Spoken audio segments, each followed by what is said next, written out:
야곱의 이름이 이스라엘로 바뀐 것이 이스라엘의 역사의 시작이다 그랬습니다. 오늘 우리들은 예수를 믿지 않던 우리들이 예수 하나님의 택함을 입고 예수를 믿음으로 우리는 하나님의 자녀라 일컬음을 받는 거룩한 무리가 되었다, 성도가 되었습니다. 이렇게 우리들은 구원받은 자가 되었는데 그 대상이 그래서 영적인 우리는 스스로 뭐라냐 이스라엘이다, 영적 이스라엘이다 이렇게 표현하기도 합니다. 오늘 1절에 보면 이스라엘 집이여라고 말했을 때 이스라엘 집은 단순히 유다 백성들만을 일컬어 말씀하는 것이 아니라 오늘 택함 받고 구원받은 하나님의 자녀된 여러분 모두가 포함되어 있다. 그래서 이스라엘 집이여 들으라라고 하면 결국 택함받은 모든 성도들이 다 들어야 할 하나님의 말씀임을 말하고 있는 것입니다. 결국 나에게 주시는 하나님의 말씀을 우리는 들어야 되는 건데 2절 3절의 말씀에 보면 여러 나라의 길을 너희는 배우지 말라는 거예요. 이 여러 나라의 길은 뭐냐면 이방 나라들인데 그 길이 뭐냐면 이방 나라들이 추구하는 삶이에요. 그 뒤에 3절은 뭐라고 하면 여러 나라의 풍습이다는 말을 했어요. 그래서 이방 나라들 여러 나라들이 섬기는 우상들 결국 뒤에 이제 우상을 얘기하는 건데 그들이 섬기는 우상을 따라 섬기지 말라는 거거든요. 이방 신의 길, 우상을 섬기는 그 길, 그 삶을 살지 말라는 겁니다. 그 삶의 길은 멸망의 길이 되는 것이고 그 길은 결국은 하나님을 떠나는 길이거든요. 하나님과 멀어지는 길이거든요. 그게 멸망의 길이란 말이에요. 그래서 우리는 그 여러 나라의 길을 걸으면 안 되고 오직 하나님의 말씀을 배우고 하나님을 따라가는 하나님 나라를 향하여 가는 길을 걸어가는 삶이 돼야 된다는 것이죠. 우상을 섬기는 이유가 어디 있습니까? 앞에서도 우리가 묵상했던 대로 하나님을 알지 못하기 때문이라고 그랬어요. 하나님을 믿지 않기 때문인 거예요. 그래서 하나님은 어제 아침 묵상한 대로 하나님을 아는 것과 그리고 하나님은 어떠한 일을 행하시는 분지를 깨닫는 걸 하나님은 기뻐하신다 그랬잖아요. 그걸 알지 못하고 깨닫지 못하기 때문에 우상을 따라간단 말이거든요. 근데 이 우상은 다 뭐냐? 헛된 것이라는 거예요. 그래서 3절에 여러 나라의 풍습은 헛된 것이니 그랬는데 이 풍습은 앞에서 말한 여러 나라들의 길인데 그거는 다 뭐예요? 헛되다는 것이에요. 그래서 이 우상이 헛된 이유가 무엇인가에 대한 말씀을 이어서 5절까지 말씀하고 있는 거고 뒤에 보면 8절과 9절에서도 말씀하고 있고 계속해서 14절, 15절도 계속해서 반복적으로 이 우상의 헛된 걸 이야기하는 거예요. 그 헛됨에 대해서 말하기를 이건 사람이 만들었다는 거예요. 제일 먼저 우상이 헛된 건 사람이 만들었다는 겁니다. 거기 표현된 대로 저들이 사람이 만들어서 은과 금으로 만들었고 기술공이 만들었고 결국 사람이 베어난 그 산에서 베어온 나무로 만들었고 이게 모두 다 우상은 피조물된 인간이 또다시 만들어낸 피조물이란 말이거든요. 근데 우리는 창조주 하나님을 믿는 거잖아요. 하나님은 그런 우상을 만들어서 사람이 만든 우상을 신이라고 믿는 것을 헛되다라고 말하는 것입니다. 인간이 만들어 놓은 거예요. 거기다가 이 사람이 만든 우상은 5절에 보면 말도 못하고 걸어다니지도 못하고 사람이 메어야 한다. 스스로 움직이지도 못하는 게 그게 헛된 거예요. 또 그는 그들에게 화를 주거나 복을 주지도 못하나니 너는 두려워하지 말라는 거예요. 이 우상이 사람이 만들어놓은 조각하여 만들어놓은 그 우상은 스스로 움직이지도 못할 뿐더러 그를 믿고 따르는 자들에게 복을 주지도 못하고 화를 주지도 못한다. 아무 영적으로든 삶으로든 무엇으로든 아무것도 할 수 없는 존재임을 말하는 거거든요. 그러니 헛되다는 거예요. 뒤에 8절 9절에서도 보면 이 우상을 만든 사람들을 무지하다, 어리석다라고도 말을 하고 있습니다. 사람의 그 정교한 솜씨로 만든 하나의 조각품에 불과하다는 거예요. 그러니 헛된 거예요. 14절에 가서 보면요. 역시 마찬가지예요. 우상을 섬기는 자를 어리석고 무식하다고 말하면서 이거는 사람이 만든 것인데 거기 보면 그랬어요. 마지막에 가서 우상은 거짓이고 또 그 속에는 생기가 없다라고 말씀을 해요. 이 생기가 없다는 건 뭐예요? 생명이 없다는 거죠. 그게 다 헛된 거예요. 그렇게 헛된 것을 따라가고 믿고 하는 사람들은 결국 어리석고 무식한 것에 해당된다는 것이거든요. 솔로몬 이야기를 며칠 전에 했지만 솔로몬처럼 부귀와 영화를 누린 사람은 전에도 후에도 없다고 성경은 기록하잖아요. 그 모든 걸 누렸던 솔로몬의 결과, 그 마지막 고백은 그 모든 것이 헛됨을 고백을 했단 말이에요. 그것처럼 세상의 우상을 섬기고 세상 것을 추구하며 살아가는 모든 삶의 결과는 헛된 것뿐이다. 그 헛된 삶을 살았으니 어리석고 무식한 삶을 살게 되었다는 이야기거든요.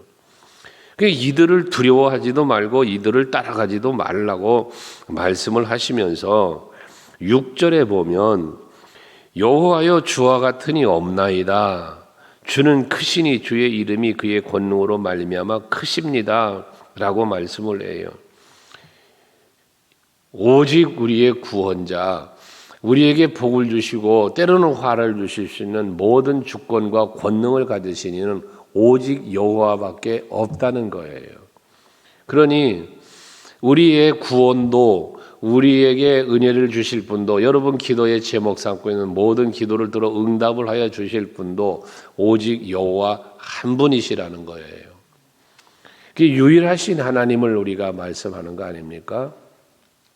여호수아가 가나안을 점령해 들어가며 백성들이 광야에서도 조상들이 그랬고 그 후대들이 그렇고 조상들이 섬기던 일이라는 표현을 했는데 이방신 우상을 너희들 섬길래 하나님을 섬길래 백성들을 권하면서 그러잖아요. 고별 설교죠. 그러면서 그러나 나와 내 집은 오직 여호와만 섬길 거다라는 고백을 해요. 여러분 다른 사람이 뭐라 해도 다른 사람이 아무리 여러분들을 유혹을 해도 세상 것이 여러분의 마음을 빼앗으려 해도 빼앗기지 않고 지키며 오직 여호와만 바라고 오직 여호와만 의지하며 살아가는 여러분 되시길 바라요. 날마다 여러분 새벽마다 나오셔서 예배하고 기도하는 것은 여러분들이 오직 여호와를 바라고 의지하고 따르는 삶을 살겠노라는 나름대로 여러분의 신앙의 결심이고 그리고 또한 애씀이죠. 그 결과는 헛되지 않습니다. 늘 말씀드린 것처럼 하나님 앞에 기도 공짜 없어요. 하나님 앞에 헌신 공짜 없습니다. 그 결과가 반드시 하나님의 은혜로 복으로 여러분 앞에 놓여집니다. 이걸 여러분이 믿으시라는 겁니다. 그래서 이제 오직 여호와밖에 없습니다라는 고백을 하면서 주의 이름의 권능으로 말미암아 크시다라고 말씀을 해서 그 능력 또 그 사랑에 대한 말씀을 해요. 뒤에 10절에도 보면 오직 여호와는 참 하나님이시오라고 말씀을 해요. 이 참이란 말은 진실하다, 진리다 이런 표현이잖아요. 진리는 하나예요. 진리가 둘이 될 수 없어요. 둘이 돼버린 건 진리가 이미 아니에요. 그러니까 우리가 믿어야 할 분 하나님, 우리가 의지해야 될 분은 오직 여호와밖에 없다는 것이거든요. 그리고 그 하나님은 어떤 하나님? 살아계신 하나님이라는 거예요. 여러분 우리가 믿는 하나님은 살아계신 하나님이에요. 그 살아계신 하나님에 대하여 어디입니까? 예레미야 33장 뒤에 나오겠죠. 거기 보면 예레미야가 이제 포로가 돼서 12대 떼가 갇혀 있을 때에 여호와의 말씀이 예레미야에 임하였다 그랬잖아요. 그때에 오셔서 하시는 말씀, 하나님에 대하여 말씀하는 게 뭐예요? 제일 먼저가 일하시는 하나님이에요. 일하시는 하나님, 그것을 만들며 성취하는 하나님, 그리고 그 이름을 여호와라고 하시는 이가 가라사대라고 말씀을 해요. 일하시는 하나님, 살아계신 하나님이세요. 시편 42편에도 보면 시편 기자가 하나님 앞에 기도하며 간구하기를 사슴이 시냇물을 찾기에 갈급함 같이 내가 주를 찾기에 갈급합니다라는 그 갈급함을 고백하면서 사람들이 종일 나더러 하는 말이 네 하나님이 어디 있냐고 조롱을 한다는 거예요. 그런 조롱을 받는 상황, 그래서 하나님의 도우심이 간절한 그 상황에서 그 시편 기자가 기도하며 간구하는 중에 고백 하나가 뭐냐? 그것도 제일 먼저 고백이에요. 내가 살아계신 하나님께 간구한다는 거예요. 이 살아계신 하나님은 언제나 나와 내가 살아가는 삶의 현장에 함께 하시는 분이고, 그리고 나를 위해서 일하시는 하나님이심에 대한 믿음의 고백인 거거든요. 오늘도 여러분들이 예배할 때 살아계신 하나님이 여러분의 예배를, 여러분의 기도를 들으시는 거예요. 그리고 살아계시기 때문에 여러분들의 그 기도에 응답도 주시고 여러분들이 간구하는 기도를 들으시기도 하는 거예요. 근데 앞에서 우상은 어땠어요? 듣지도 못하고 걷지도 못하고 말하지도 못하고 아무것도 못하는 거예요. 그래서 하나님은 살아계신 분일 뿐더러 10절에 또 이어서 보면 하나님에 대해서 영원한 왕이다 라고 말씀을 하고 있습니다. 하나님은 왕권을 가지고 계신데 그 왕권은 영원한 왕권이에요. 이 영원하신 왕이라는 의미 속에 뭐가 들리느냐면 그 누구에게도 왕권을 빼앗기지 않는다는 거예요. 이 왕권은 영원토록 유지되는 권세라는 거예요. 영원한 권세를 말하는 거예요. 그러니 그분은 영원한 권세를 가지시고 뭐합니까? 천지 만물을 창조하셨을 뿐만 아니라 그 모든 만물을 다스리며 섭리하시는 분이신 거예요. 여러분을 택하셨을 뿐만 아니라 택하시고 하나님의 나라에 이르기까지를 여러분을 보호하고 지키시는 분이세요. 왕은 단순한 자기 권세만을 말하는 게 아니라 이 왕의 권세를 가지고 자기 백성을 지키는 분이 왕이에요. 통치하시는 분이 왕이신 거예요. 그러므로 여러분들을 다스리고 여러분들을 지키시며 하나님의 나라에 이르기까지 여러분들에게 은혜 베푸시는 분이란 말씀이거든요. 이어서 12절 이하의 말씀에 보면 여호와께서는 그의 권능으로 땅을 지으셨고 그의 지혜로 세계를 세우셨고 그의 명철로 하늘을 펴셨으며 그랬어요. 하나님의 권능, 하나님의 지혜, 하나님의 명철을 말씀하고 있습니다. 그 권능과 지혜와 명철로 뭐 했어요? 모든 천지 만물을 창조하셨다는 거예요. 이게 무에서 유를 창조하신 분이에요. 모든 만물을 만드셨고 그 만물 가운데 우리 인간을 또한 만드신 거란 말이죠. 이 창조주라는 개념 속에 우리 모든 다 뭐의 피조물이에요. 이게 하나님의 마음대로 만드신 거예요. 말씀으로 있으라 하시니 있어졌고 우리 인간은 흙으로 빚어서 그 코에 생기를 불어넣어 산 영이 되게 하셨다고 그랬잖아요. 앞에 말한 것처럼 뒤에 이제 나오는 14절에 12절에 이 우상들에게는 14절에죠. 이 생기가 없다고 그랬잖아요. 근데 우리 인간에게 뭐가 있어요? 생기가 있어요. 그 생기를 불어넣어 생명이 되었다는 거예요. 여기서 말하는 생기, 생명은 결국 무엇을 의미합니까? 하나님과 소통할 수 있는 걸 말하는 거예요. 앞에 하나님 살아계시다고 그랬죠? 우리가 살아있다는 것은 결국은 그 생명을 갖고 뭐 하는 겁니까? 생명을 주신 하나님과 교통을 하는 거예요. 그래서 기도를 일컬어 영적인 뭐라 그래요? 호흡이라고 그러는 거예요. 호흡은 뭐예요? 살아있음을 말하는 거예요. 호흡이 끊어진 건 죽은 걸 말하는 거예요. 여러분 아담과 하와가 선악과를 먹음으로 반드시 죽으리라는 말씀대로 죽었잖아요. 근데 그 죽음은 무슨 죽음이라고 그랬어요? 육체는 살아있는 거예요. 그런데 그 죽음이라는 것은 영적 죽음인데 영적인 죽음의 정의가 뭐냐? 하나님과의 관계가 분리되는 거예요. 하나님과 인간과의 관계가 분리되는 거예요. 이게 영적인 죽음이에요. 육체의 죽음의 정의를 뭐라고 해요? 육체가 죽었을 때 죽음의 정의는요, 내 몸에 있는 영혼이 육신과 분리되는 거예요. 그래서 우리가 사람이 죽으면 돌아가셨다, 떠나셨다 이런 표현을 하는 거예요.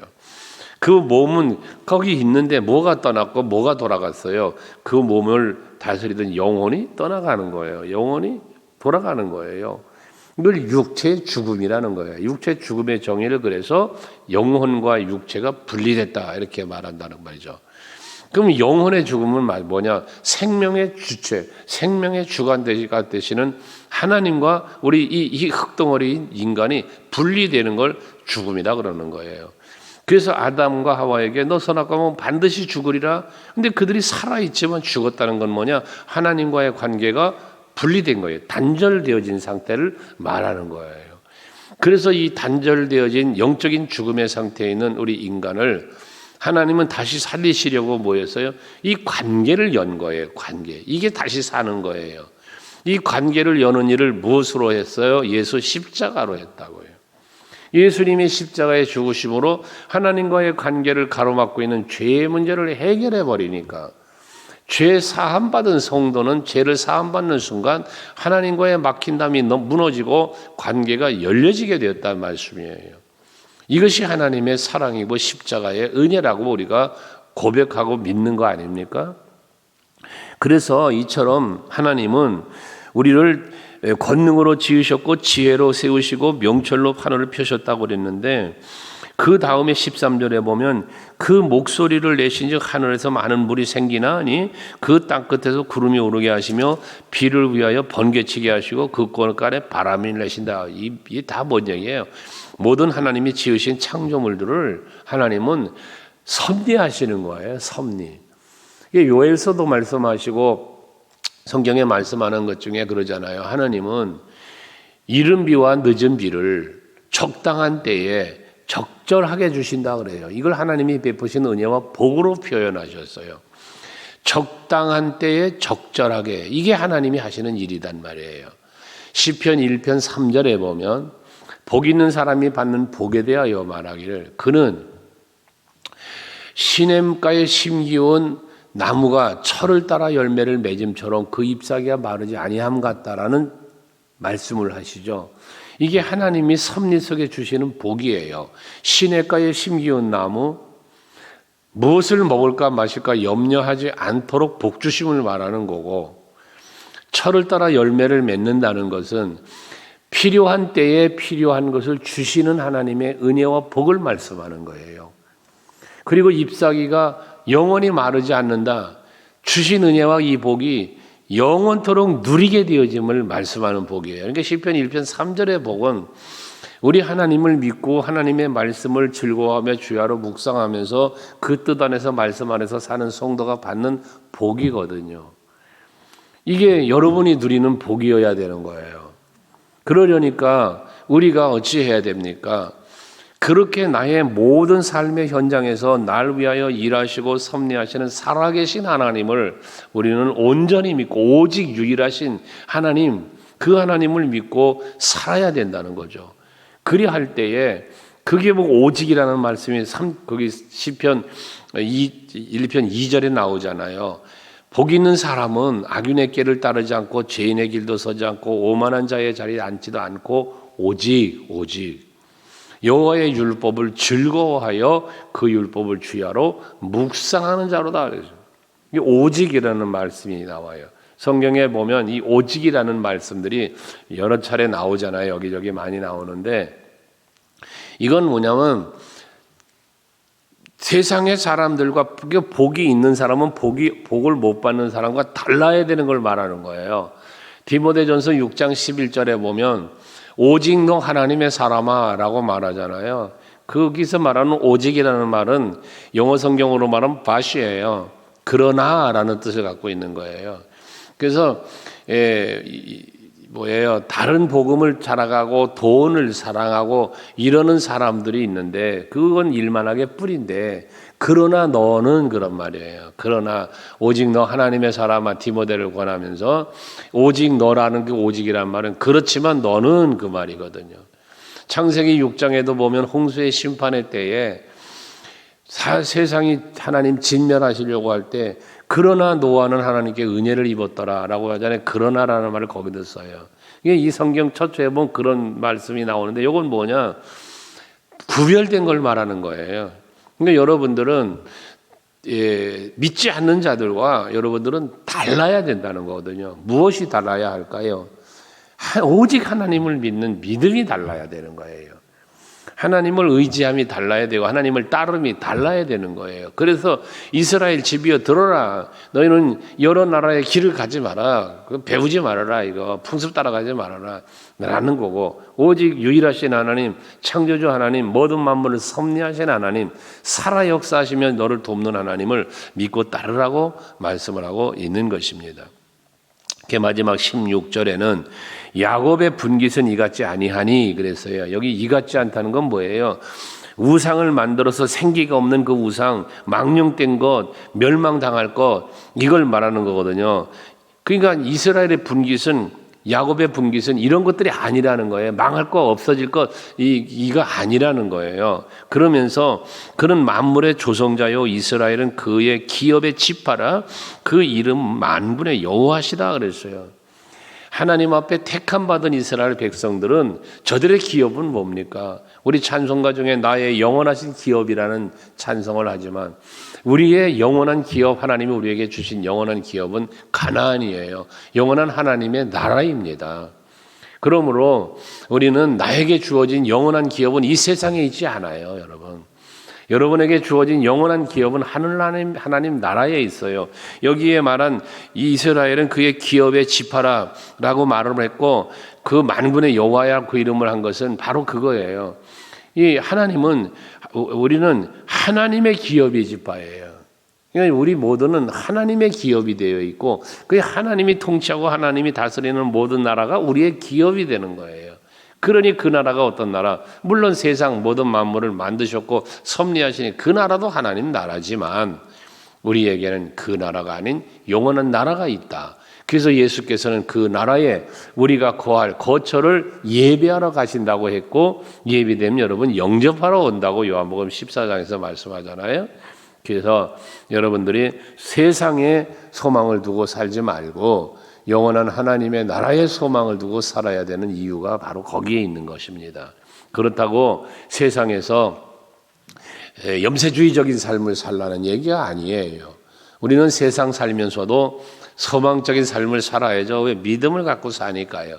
세상도 믿음으로 소망으로 살지만 궁극적 소망은 어디에? 하나님의 나라에 있다. 그 말이에요. 오늘도 하루를 사시면서 우린 세상 속에 살지만 세상만 바라보고 살지 말고 영원한 나의 기업된 하나님의 나라를 바라보시며 그 나라를 또한 소망하시면서 살아가는 여러분 되시기를 바랍니다.